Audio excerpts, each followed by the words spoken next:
Bismillahirrahmanirrahim. Assalamualaikum warahmatullahi wabarakatuh. Perkenalkan, nama saya Yolawati Yuniar, jurusan PAI semester 7 UIN Sultan Maulana Hasanuddin Banten. Di sini saya akan membuat video pembelajaran materi tentang beriman kepada hari akhir. Untuk itu, teman-teman sekalian, ingin tahu video selanjutnya? Yuk kita simak di slide berikutnya. Bismillahirrahmanirrahim. Assalamualaikum warahmatullahi wabarakatuh. Selamat pagi anak-anak sekalian. Apa kabar hari ini? Semoga kita tetap semangat buat belajar ya. Nah, pada kesempatan kali ini kita akan membahas materi PAI kelas 12 mengenai beriman kepada hari akhir. Nah, anak-anak tahu nggak, beriman kepada hari akhir itu merupakan salah satu rukun iman yang kelima. Kita sebagai umat Islam wajib mengimaninya dan mengamalkan rukun iman tersebut. Nah, hari akhir pasti akan datang dan terjadi di dunia ini.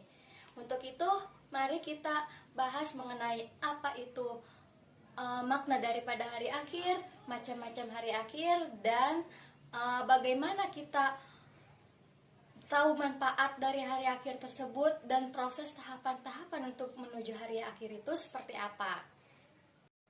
Baik, langsung saja kita akan membahas tentang pengertian hari akhir. Nah, apa itu hari akhir? Hari akhir itu hari di mana hancurnya seluruh alam semesta yang ada di dunia ini. Seluruh makhluk atau ciptaan Allah Subhanahu wa taala akan hancur.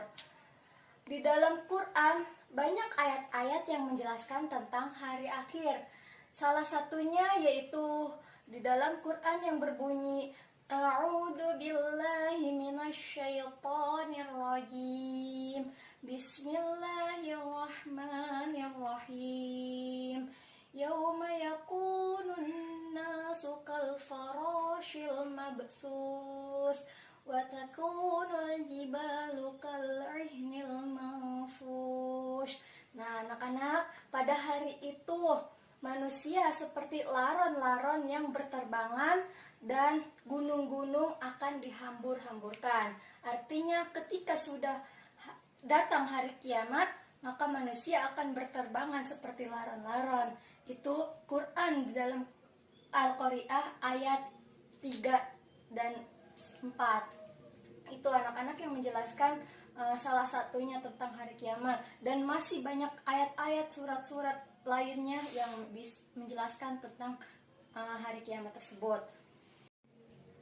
Oke anak-anak, selanjutnya kita akan membahas tentang macam-macam hari akhir. Di hari akhir itu terbagi menjadi dua. Ada kiamat sugro atau kiamat kecil. Dan yang kedua ada kiamat kubro. Nah, kiamat sugro itu apa sih? Salah satunya tentang kematian. Kullu nafsin dha'iqatul maut. Tiap-tiap yang bernyawa pasti akan merasakan kematian. Ketika ada orang yang meninggal, itu dinamakan kiamat sugro atau kiamat kecil. Kemudian selain kematian ada juga seperti bencana alam. Misalnya gunung berapi, tanah longsor, banjir, gempa bumi dan lain sebagainya. Itu salah satu merupakan contoh daripada kiamat kubro atau kiamat kecil. Selanjutnya ada kiamat kubro atau kiamat besar. Ketika sudah kiamat kubro atau kiamat besar, artinya seluruh alam dunia semesta ini akan hancur. Quran surat Takwir dari ayat 1 sampai 3 menjelaskan A'udzu billahi minasyaitonir rajim. Bismillahirrahmanirrahim.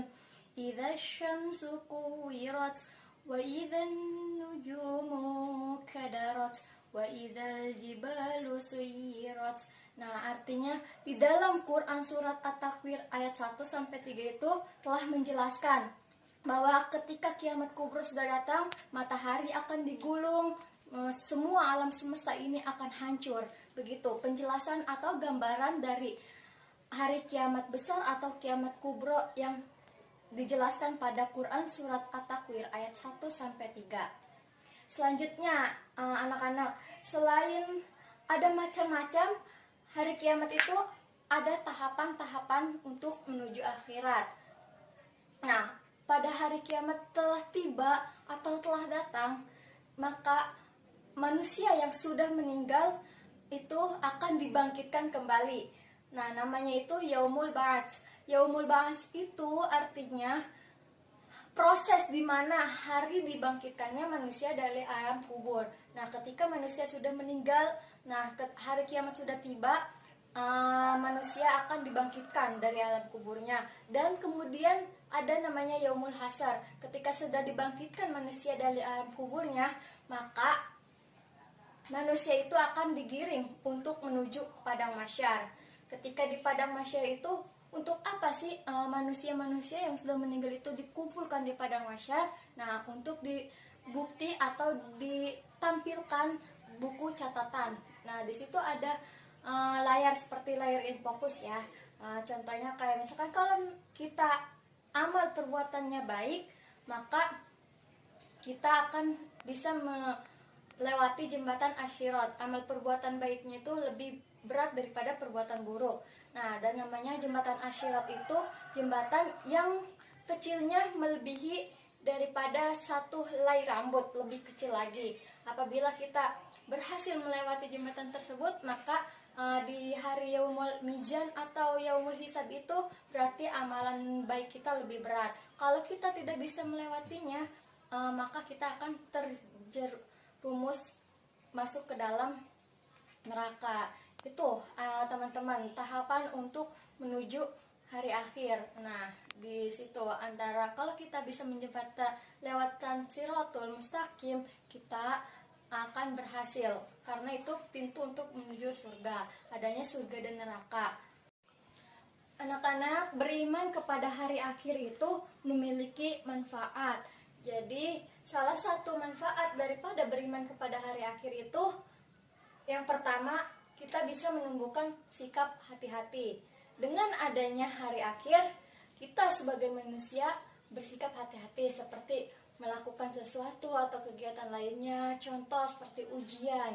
Ujian itu kita kalau misalkan mencontek nih, itu kita harus bersikap hati-hati karena ada malaikat raqib dan atid yang mencatat amal buruk dan baik kita. Yang kedua, salah satu manfaat dari beriman kepada hari akhir, kita sebagai manusia berusaha untuk menjadi manusia yang baik. Dengan adanya hari akhir, manfaatnya itu kita harus berusaha berbuat baik dalam kebaikan itu. Fastabiqul khairat, berlomba-lombalah dalam kebaikan. Terus kita yang ketiga itu ada sebagai manusia itu manfaatnya untuk bisa memperbanyak amal soleh.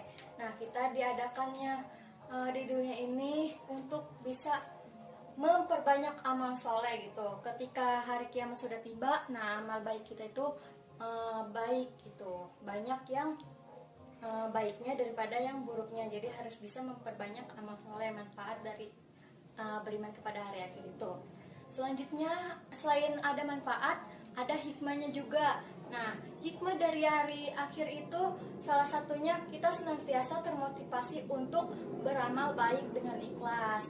Nah, kita dalam diri kita nih mempunyai motivasi untuk melakukan amal baik dengan ikhlas, tapinya tanpa pamrih gitu. Itu dari hikmah beriman kepada hari akhir. Selain itu ada muncul rasa kebencian dalam diri kita untuk melakukan perbuatan buruk atau maksiat. Nah, contohnya jadi ketika kita untuk melakukan amal buruk, nah kita ingat, oh iya ya, ada malaikat yang mencatat amalan kita. Kalau misalkan kita melakukannya, nanti amalan buruk kita banyak dong gitu. Itu ya salah satu hikmahnya. Terus selain itu ada lagi ya, menghindari nilai-nilai buruk. Nah, artinya kita kalau misalkan sudah tahu tentang beriman kepada hari akhir itu seperti apa dan prosesnya itu bagaimana, maka kita akan ada hikmahnya. Kita selalu menghindari hal-hal yang buruk atau yang negatif. Jadi kita selalu berbuat hal-hal yang positif gitu. Itu salah satu manfaat, adapun hikmah. Nah, begitulah anak-anak, mudah-mudahan kita ini bisa mengamalkannya ya, bisa mengaplikasikannya di dalam kehidupan masyarakat atau sehari-hari.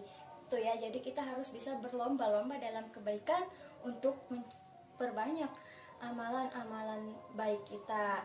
Oke, sekian anak-anak yang dapat kakak sampaikan. Mudah-mudahan bermanfaat bagi kita semua dan bisa diambil hikmahnya. Khairukum man ta'allama al-Qur'an wa 'allama. Wassalamualaikum warahmatullahi wabarakatuh. Terima kasih.